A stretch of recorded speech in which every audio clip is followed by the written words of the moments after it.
Messianic Gospel series by Ryan White, and we're going to cover some, kind of do a little recap from last week.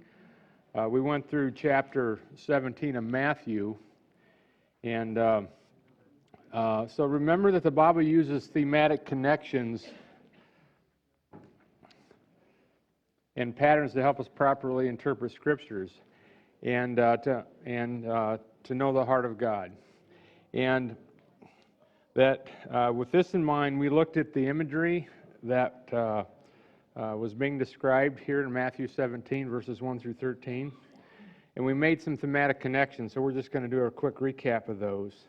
Remember the phrase, after 6 days, in verse 1 of chapter 17, is thematically connected to the creation.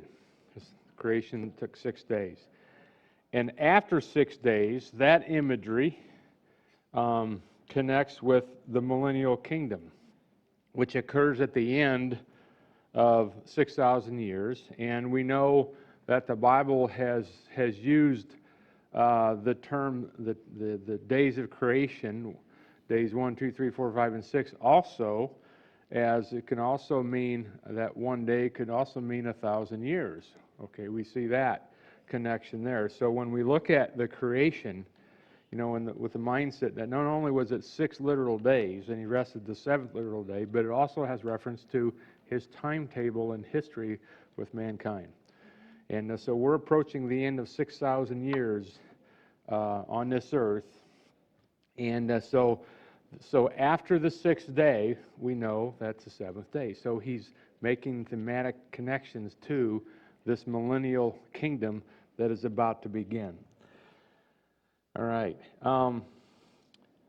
The imagery represented in the phrase bringing them up into a high mountain had several thematic connections that we found in the book of Exodus and in Micah. And there may be more, but those are 2 that we kind of focused in on last week.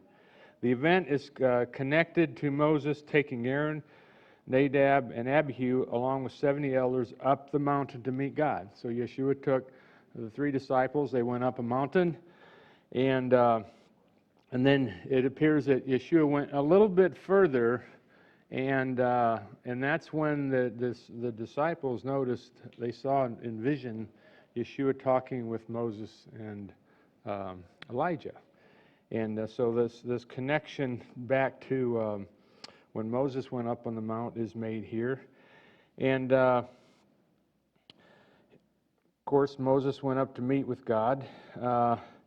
But Moses was allowed to go a little bit higher up the mountain to meet God face to face. Similar to Yeshua going up a little bit higher and having the account with Moses and Elijah. So this event is also connected to the event described in Micah 4.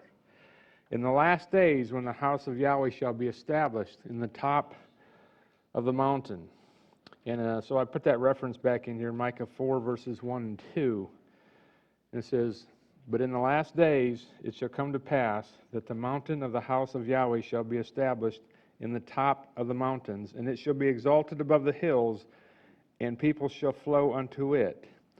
And many nations shall come and say, Come, and let us go up to the mountain of Yahweh, and to the house of the God of Jacob, and he will teach us of his ways, and we will walk in his paths, for the law shall go forth out of Zion, and the word of Yahweh from Jerusalem." So we see this connection with Yeshua going up the mountain with his disciples to the event with Moses, which had already happened, and also the future event when all nations shall go up to Jerusalem.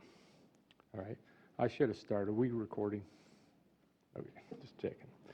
We also saw thematic connections of Yeshua's face when he came down the mountain and approached the disciples. His face was shining as the sun, to that of Moses' face shining when he came down from Mount Sinai after speaking with God.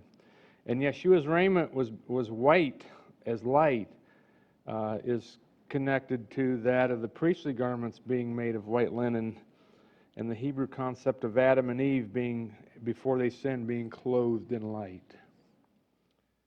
And so what is Yeshua teaching here, the disciples, and us in this vision?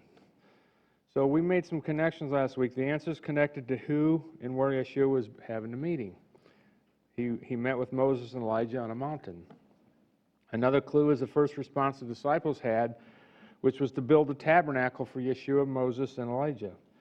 And what was the purpose of the tabernacle or a sukkah? They were built for shelter and a dwelling place during the Exodus. So why is Moses and Elijah in a vision talking with Yeshua? Well, Moses was the one who was commanded to lead the children of Israel on the first Exodus journey. And what about Elijah? Why him? Elijah was the one prophesied to come before the great and terrible day of the return of Yahweh. Elijah was the one to usher in the kingdom of God returning to earth, i.e. the second Exodus, where those from all nations shall return to Jerusalem and go up to the mountain of the Lord, as we read in Micah 4. So this Elijah was the one that Yeshua had said had already come. And who was that? Who was the Elijah that had already come? The answer is in there. John the Baptist, exactly. He came in the spirit of Elijah, preparing the way of the Lord. And to begin the end of the exile and their journey back to the promised land. The second Exodus was about to start. So Yeshua warned the disciples not to tell the vision to anyone until after his crucifixion. Why? Because the Exodus could not begin until after the Passover, right? After his death, burial, and resurrection. So the narrative behind the Mount of Transfiguration is thematically connected to the first Exodus and thus pointing us to prepare for the second Exodus. You know, these aren't just stories, you know, that were recorded just to document the event. These were stories that were recorded for our good and for our purpose and for preparing.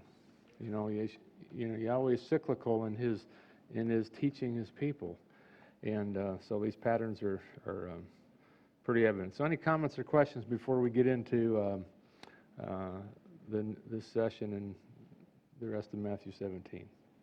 Any comments or questions? Who's got the mics? We got some mics. Okay, if we don't have any comments or questions, we'll get right into. We're going to watch about 20 minutes, and then we're going to comment on what was covered in the rest of Matthew 17 and the first few verses in Matthew 18. Okay. All right. Are we ready?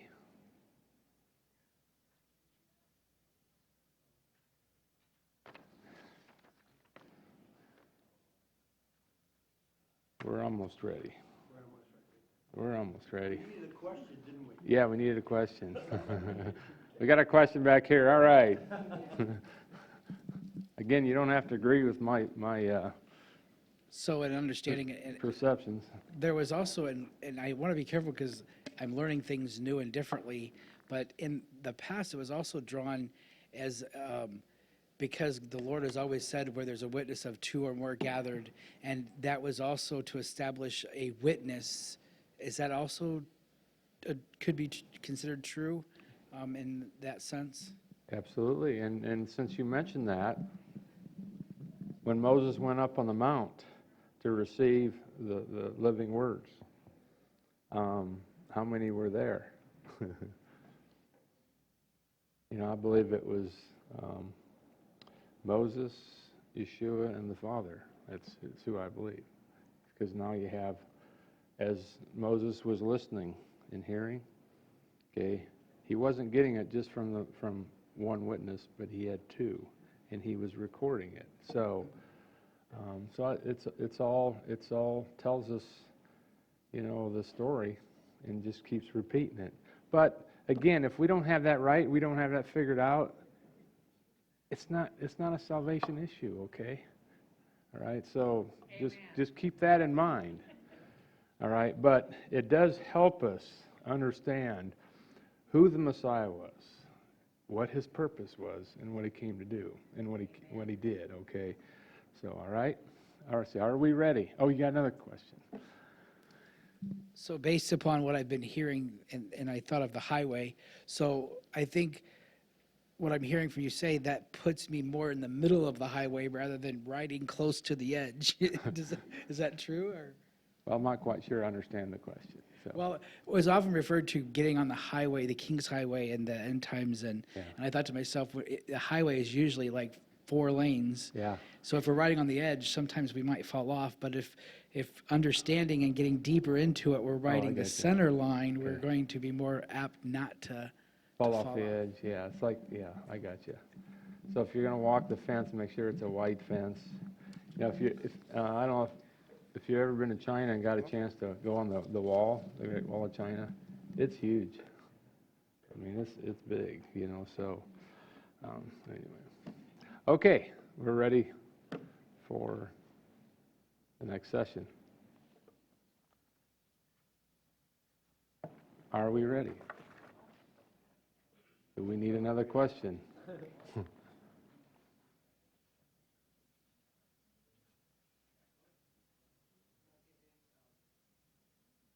We're not getting any sound.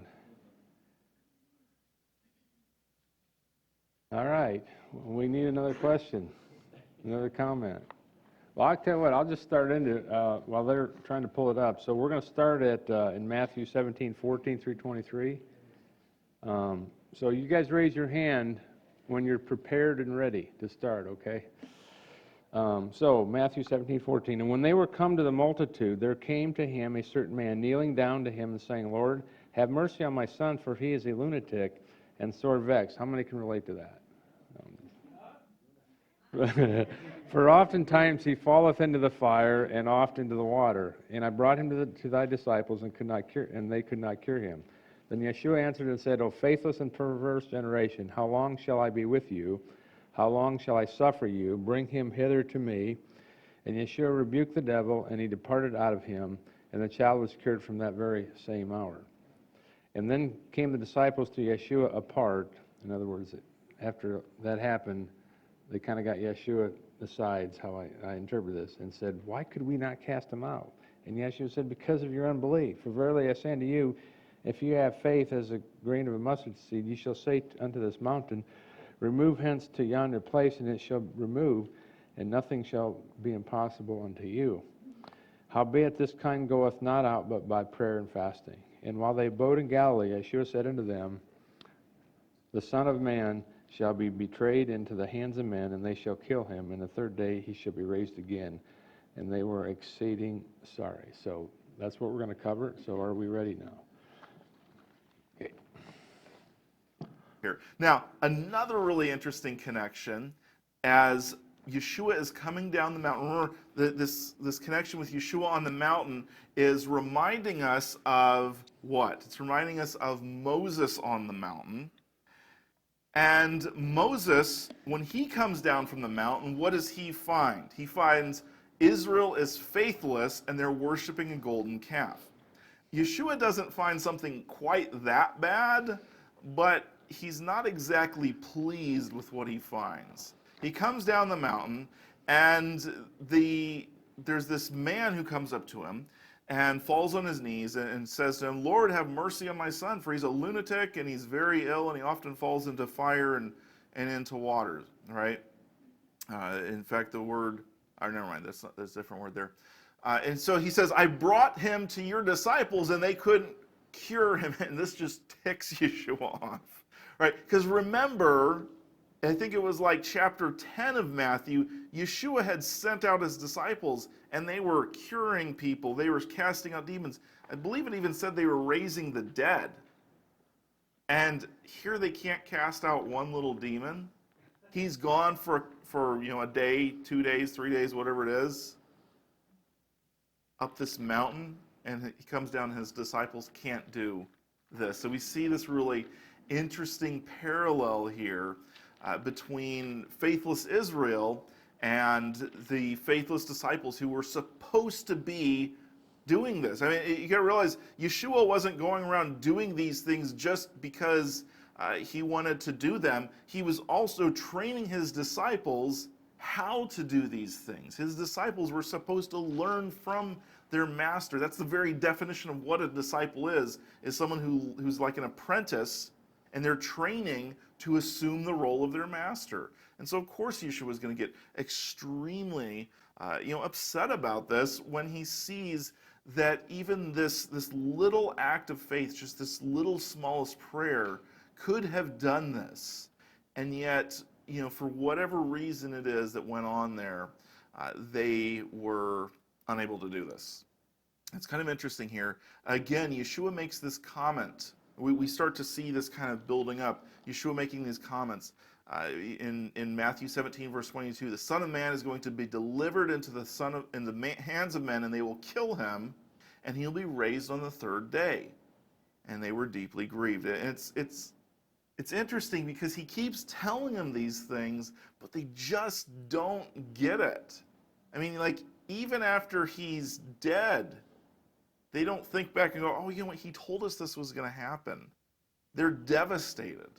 He's told them over and over again. So, we kind of see the connection between this lack of faith here that the disciples have in being unable to cast out this demon and this boy, and their lack of faith in just believing him that he's going to die and believing him that he'll be raised on the third day.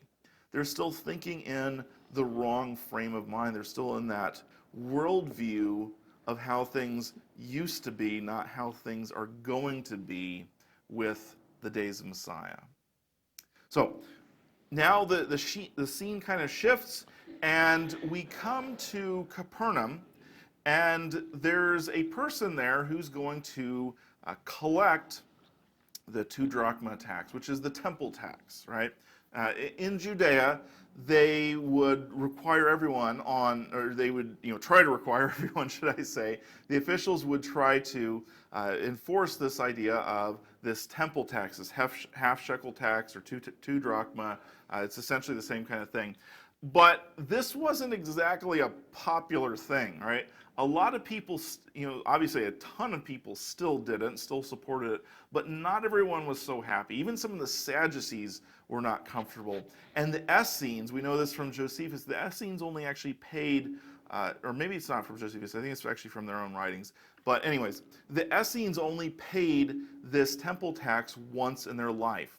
Now, why would they do it once in their life versus once a year? Well, it all depends on how you interpret this command in the Torah to give this half shekel temple tax, right? And we've got to realize there's so many Jews. At this point in time, we've got 2 million Jews in the land and about 6 million Jews living in diaspora. So even though a half shekel isn't that much, when you're pulling in that many, I mean, we're talking what? If everyone's paying up 4 million shekels a year, we're talking a massive amount of money. Now, what are the temple officials doing with it? They actually had so much money, Josephus records this, that they didn't know what to do with it, and they basically ended up to build this huge golden vine. They made out of gold, this golden vine, because they had so much money. Rather than doing charity, helping people out, maybe giving out no interest loans or whatever the case may be, they're using it to build this massive golden vine. And you can kind of see this is indicative of this problem that's going on in Israel, where their leaders have turned into an aristocratic class. And they're behaving just like the Romans do. They're using their wealth and their influence in order to gain more wealth and more influence rather than helping out the other people. And so Yeshua's kind of confronted on this, and so we kind of see this question is a question that should kind of start a fight brewing here. Is Yeshua going to basically launch an attack? If he says, no, we're not paying that, that should not be paid, well, now he's coming into conflict with the temple authorities, which at this point in time in his ministry, he doesn't want to do. Remember, Yeshua is building everything up, and he has to die on Passover.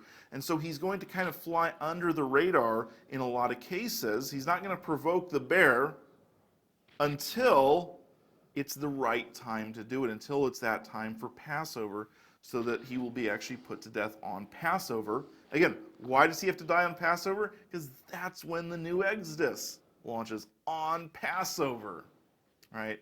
So, Yeshua gives this kind of interesting response. He says, "What do you think, Simon? From whom do the kings of the earth, i.e., the pagan kings, collect customs or poll tax? From their sons or from strangers?"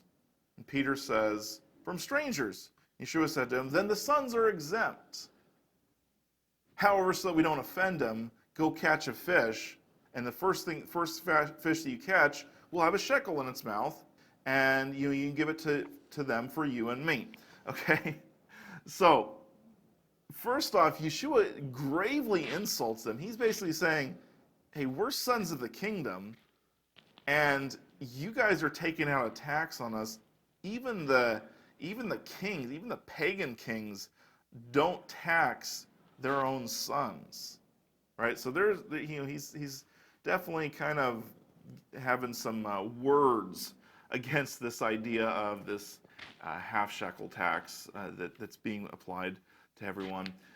He says, "However, so we don't offend them, go throw it." Now, you notice when he says, "Go throw this, your hook into the sea," and the first fish that comes up, it never says that Peter actually went out and caught a fish. So we don't actually know, if Peter actually did this and found a fish, or if this was kind of just like a joke between them, and maybe they didn't pay the temple tax. We don't know.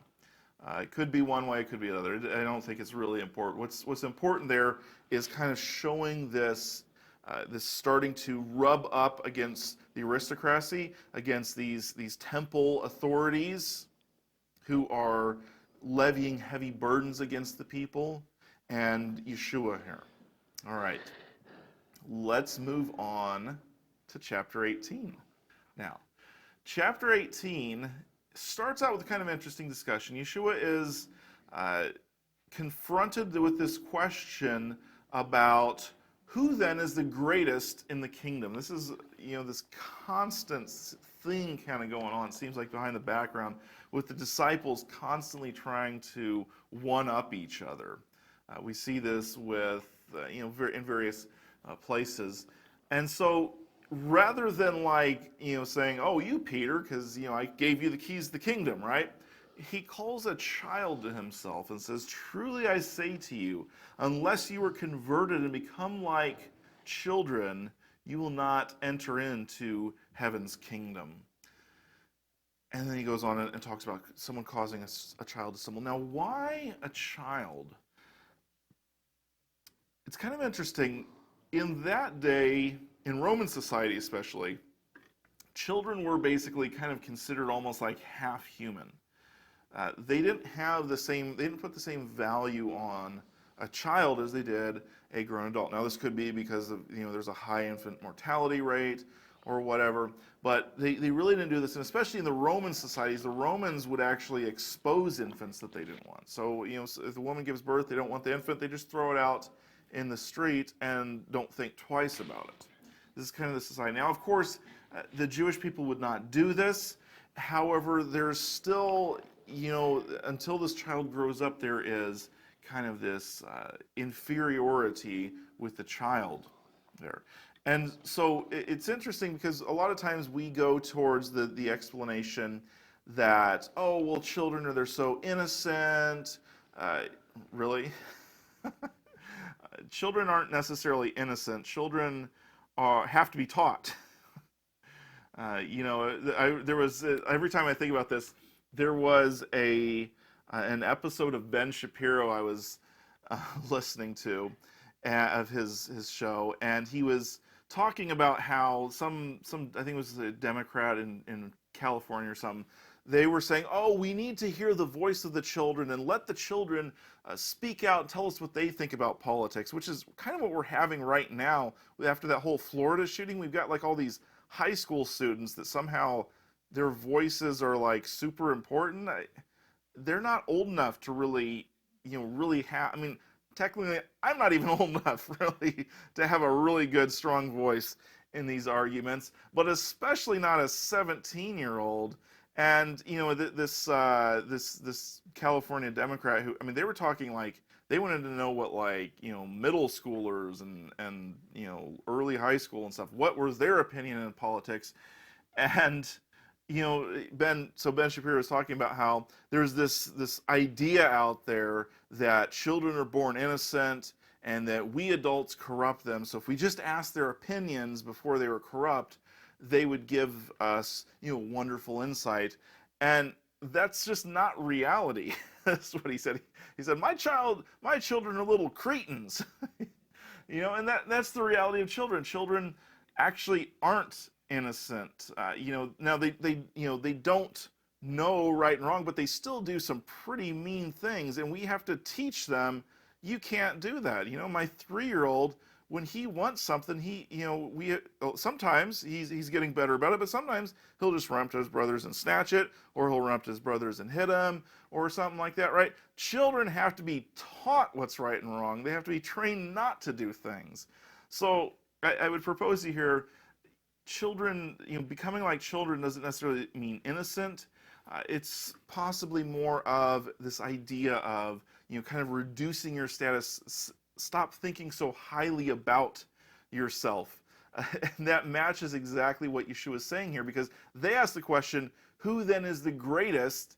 And he's like, oh, well, the children are the least, so you need to become like them. Because if you want to be great, you got to be the least, right? That same theme of the least are the greatest in the kingdom. Why? Because they don't think highly of themselves, because they're humble, because they're teachable, they're constantly learning.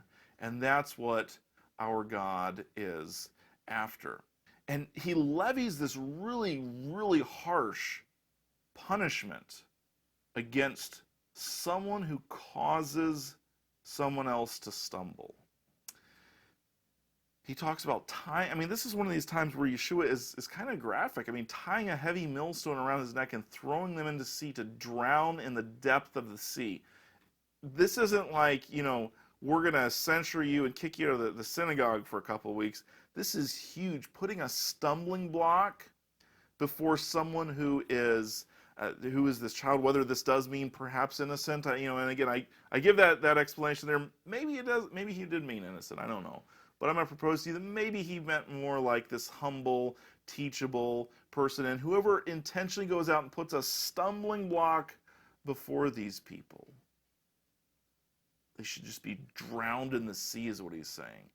And then in verse 7, he says, woe to the world because of its stumbling blocks, for it is inevitable that the stumbling blocks come, but woe to that man through whom the stumbling block comes. So this person may not necessarily even have intended to put a stumbling block, but if it comes through this person's stumbling block, woe to you. Now you think about what we say and what we do. How many times do we put stumbling blocks to the kingdom in front of people? How many times do we go out there and attack people over little minor issues? And we think, oh, well, they have to be right. They have to be right. We've got this mindset. We've been trained with this mindset. This isn't something that we developed on our own. This is something that's been developing within the system of religion for who knows how long. But especially in Christianity, this idea that we have to have the right mindset in order to be saved. And so our goal then is to save other people, so it becomes our duty to convince them to have our mindset. And if they don't believe what we believe, well, then they're not saved. They're heretics. They're not really a Christian. They're not really a Messianic. They're not really a believer. So on and so forth. And the reality is that sometimes we're putting stumbling blocks before people who don't need these stumbling blocks. What are the things have you ever stopped and just considered, what are the things that are actually vital and important in Scripture? What are those things? I'll give you, something from personal experience that I felt became a stumbling block for me, and that was growing up. I was constantly confronted with this idea, and it wasn't ever like necessarily actually spoken out loud, but it was just the whole system built in place there that I was raised in the Seventh-day Adventist Church. To be a Christian, to be a Seventh-day Adventist, I absolutely had to believe in creation and creation science, right? Which is like, Ken Ham and some of these other creation scientists, and that if I didn't believe in the way that creation science explained the creation of the universe, then I was a heretic, that I was not a Christian. I couldn't be a part of this group. I could not believe in God if I didn't believe the way that these people said. And so, I go to high school and I'm being bombarded with stuff in evolution, and they're throwing all these things out that this side of the room can't answer. And ultimately, what's going to be my conclusion? Well, they have the facts, these people don't. Okay, so I went towards the evolution side, and I'd been taught, I'd been programmed to believe you cannot believe in evolution and in God. They're completely incompatible. So once I saw that this is absolute fact to my 17-year-old mind at the time, once I saw that, then I realized I had to be cut off from that, and to me, that's a stumbling block. When you say you have to believe in that, in the reality, where in the Bible does it proclaim that you have to believe in creation science, right? It doesn't actually tell you that.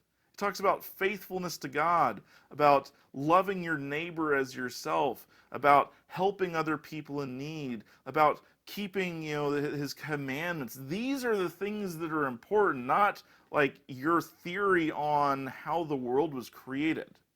Now, I'm not saying it's not important to look into these things. That's not what I'm saying.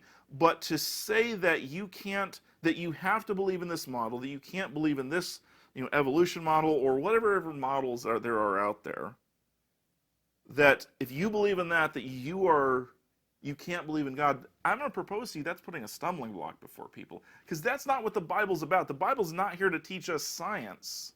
The Bible is here to teach us how to love God and how to love our neighbor. In reality, the people in Yeshua's day, it wasn't something that was like a huge issue with them. The reality is, it's much more important, how am I going to get my next meal? How am I going to help my neighbor get his next meal? Right? Those are the things that are important in life. If we want to take a stand, let's take a stand on getting out and helping people, treating people with respect and dignity, being a group of people that other people want to be around. If you think about that, I mentioned this back when we were talking in earlier on in Matthew 5, right? A light to the nations, a light to the nations and the salt of the earth. That implies people want to be around you. And if all you're doing is telling people how wrong they are because of the age of the earth, or because of this, that, or the other, people don't want to be around you. Can I propose to you, what's really important is keeping the actions of the Torah, the loving your neighbor, the treating people with dignity, the forgiveness aspect. When someone does something wrong to you, you bring the issue up and you offer them forgiveness right then and there. That's something that we're going to talk about that really is here in the next section. So we're actually, let's...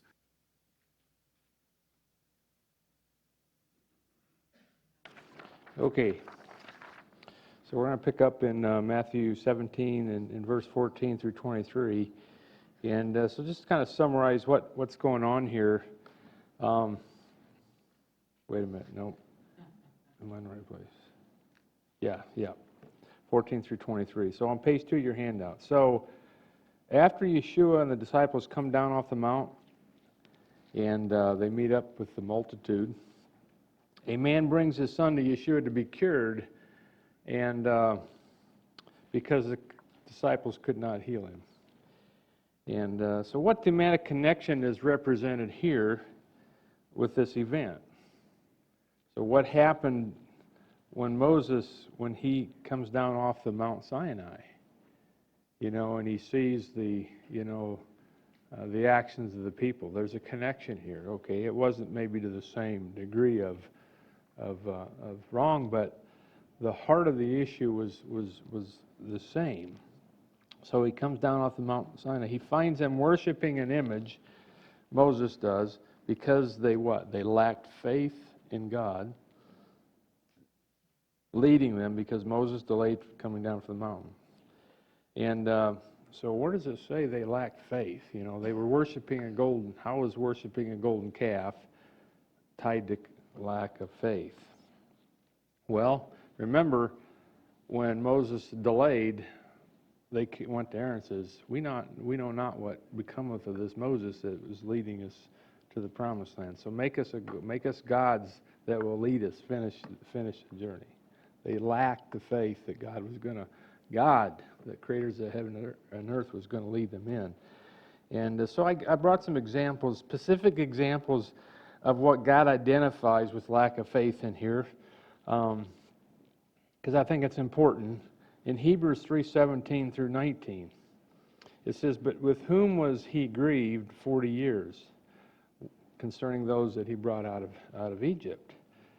Was it not with them that had sinned, whose carcasses fell in the wilderness? And to whom swore he that they should not enter into his rest?" What rest was he referring to? What rest? When he says he swore that they would not enter into that rest. Pardon? Pardon? The promised land? Yeah.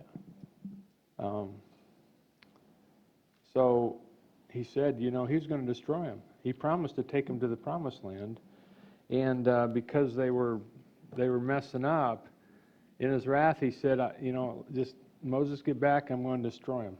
And what did Moses do? He stood in the gap. He said, what will the other nations think of your name, that you could not bring them into the promised land? So that's the rest he's referring to, that rest of the promised land, okay? But it's also tied to other things. It's not just one answer. It could be, what you were mentioning there, Seth. And so he says here that they should not enter into his rest, and to whom did he swear that they should not enter into his rest, but to them that believe not?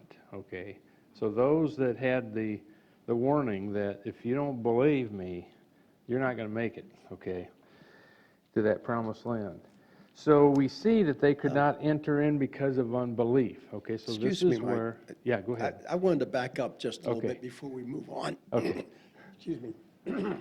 Before we move on and get really far beyond that point, it really struck me, Yeshua's response to the disciples back up in Matthew 17 here, where he's upset. Ryan pointed that out. He's upset. He's still upset because verse 20, he said, because they asked him, why could we not cast them out? He said, because of your unbelief. He's still upset with them. If you just had faith as much as a grain of mustard seed, right? So he's really laying it on here for them. And because that's like the smallest amount, imagine, if you just had the smallest amount of faith, you could do this. And then he did say, he builds that case, and then he says, howbeit, this kind goeth not out but by prayer and fasting. It shows the state of Yeshua's righteousness, his state of mind, his heart, the state of his heart, because he was constantly in this added aspect of prayer and fasting. Yeah. He was ready. He was ready at any time to take on the enemy, right? He was ready. And then I think it's important that 22 and 23, just following this, says, while they abode in Galilee, then it says, he makes this statement, the Son of Man shall be betrayed into the hands of men. They shall kill him. And the third day he shall be raised again. And they were exceedingly sorry. And I was like, but yeah, that's pretty bad, betrayal and death. But he does say on the third day he'll be raised again. I don't know, this just occurred to me, is that part of this is they were questioning their level of faith, because Brian had said earlier, he made a comment, he said that part of what they did when he sent the disciples out, the healing that they did and casting out of demons, was also, didn't he not say raise the dead? Were they thinking that they would have to raise Yeshua from the dead? Could be. Yeah, I never thought about that before. Well, yeah, and since you mentioned, it says, and they were exceedingly sorry. I'm not sure they understood the Right, death, yeah, burial, and yeah. resurrection yet. That's true. Yeah, I agree. And Yeah, I think that, yeah. We know from the response Yeah. when he was killed that they Yeah. did not understand that aspect. Yeah, and, absolutely. and another interpretation of when he said, if you have the faith of a grain of a mustard seed, you can say this mountain, be removed and it should be cast in the sea. Mountains often refer to masses of people, multitudes. Okay, so I would say what he was telling them that and we've seen that example in the Scripture. Okay, remember, we want to use patterns, we want to use thematic connections to interpret Scripture. Where in the Bible do you see a mountain being cast into the sea? Where in the Bible do you see a multitude of people being cast into the sea?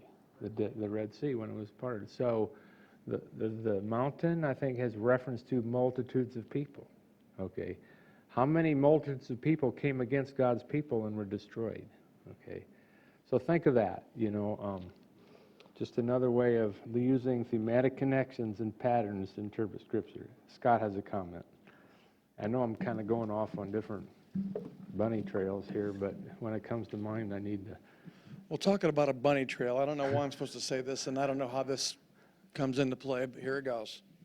Over where I'm at, and I'm talking with some kids, we were going through the book of Numbers, chapter 13, verse 16, where it is that, just before it is that Husha was going into the promised land, that Moses changes the name to Yahusha, Yah's deliverance. Mm-hmm. So therefore, our Yeshua's Yah's deliverance. Yeah. Right? I don't know why I'm supposed to say that. I just did. There you go. Yeah. Have fun. Exactly. Yeah. So there's a connection parallel there, Seth. Back to the mountain thing. Mountains also is a reference to not just people, but it's any stumbling block. So like people, enemies, a situation, a demon, So I just wanted to add that. Yeah. Good point.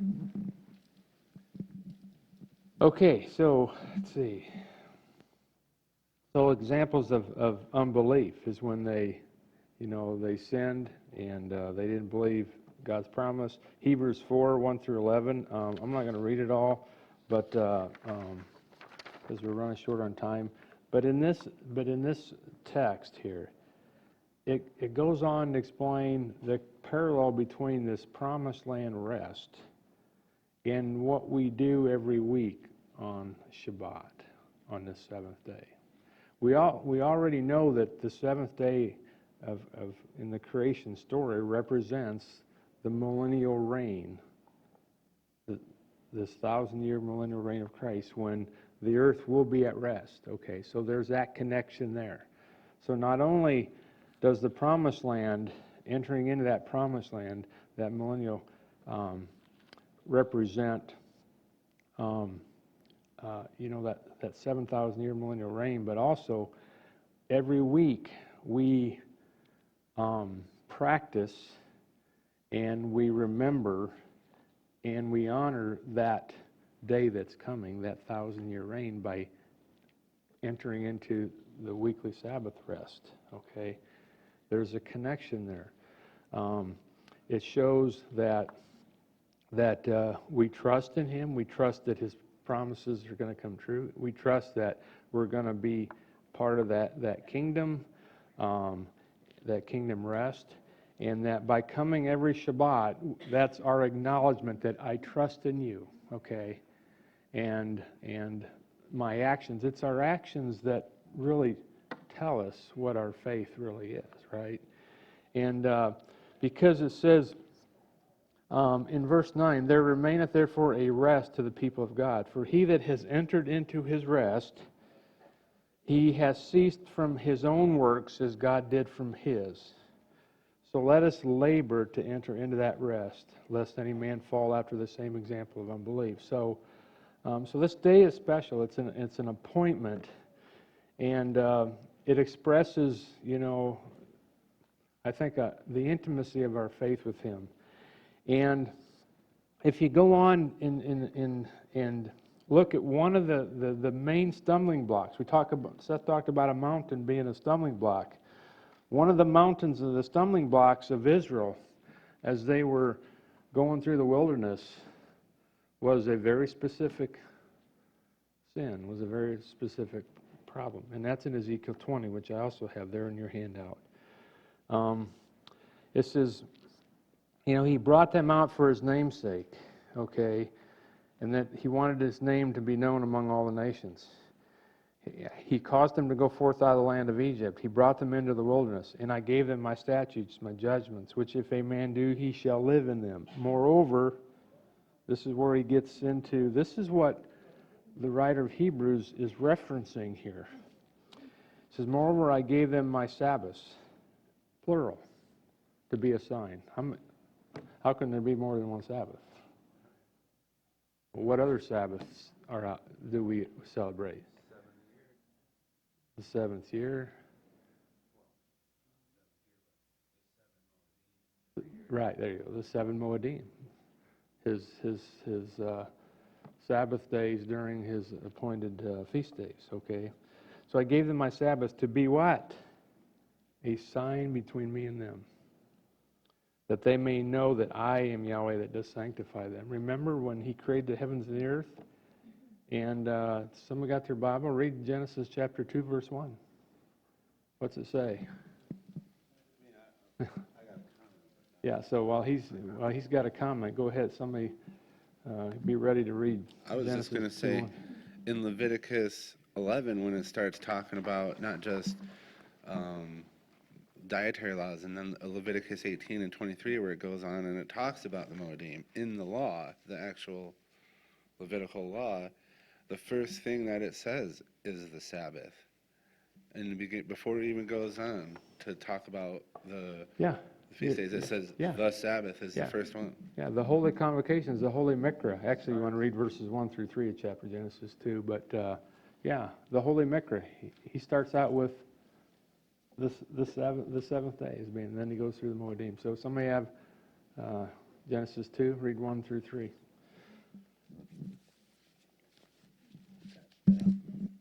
Which verses? 1 through 3, chapter Okay. 2, Genesis. Thus the heavens and the earth were finished, along with everything in them. On the seventh day, God was finished with His work which He had made. So He rested on the seventh day from all His work which He had made. God blessed the seventh day and separated it as holy, because on that day God rested from all His work which He had created, so that it itself could produce. Yeah. So in my version, in verse 3, it says, He blessed the seventh day and sanctified it. In Ezekiel, it mentions that it's a sign between me and you that you may know that I'm Yahweh that does sanctify you, that sets you apart for a specific purpose, okay? Verse 13 in Ezekiel 20, it says that, but my Sabbaths they greatly polluted. So I say all that to say this, that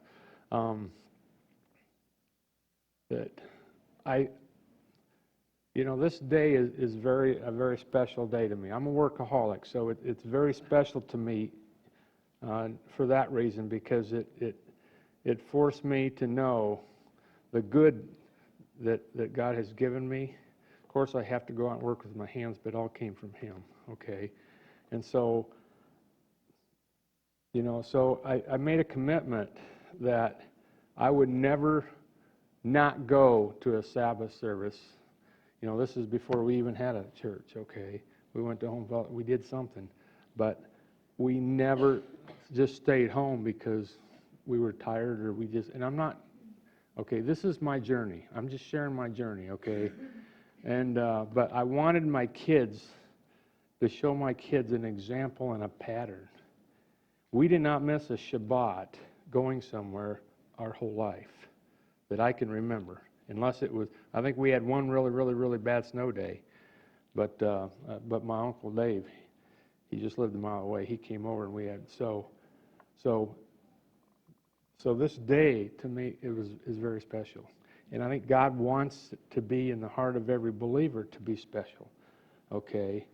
Not to make it a, well, if I don't go, I'm lost, okay? That's not what it's about. It's about remembering who your Creator is. It's about remembering that I have a promise for you. It's about remembering that there's a millennial reign coming in the seventh day, in the 7,000 years. Do you want to be part of that? And this is a testimony every week when you come to it with the body of believers that I want to be a part of that body, okay?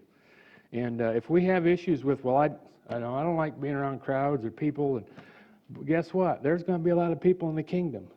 So this is the good place to practice to get ready for that, okay? Moses had a heart for people. He didn't raise his hand and say, hey, I want to take 6 million people out of Egypt and help them to get along, okay? He was chosen to do that. And he was willing, when God was ready to destroy them all, he said, hold it. Remember that if you do that, what will the nations say? That he could not bring them out. And he said, if you will not forgive them, then take me out of the book of life. Okay? So if we have trouble getting along with people, now's the time to start learning to get along with people. And that's what Shabbat does. Okay? So I just had to throw that in. I'm way over time. So we will have to continue this in the next session. So thank you for your patience, and we'll get through. We'll finish this next session. Well, not next week because we have the temple conferences next week, but we'll finish it in a couple of weeks. Okay, all right. So may we bless you, and so take a quick break when you hear the shofar. Come back for the next part of the service.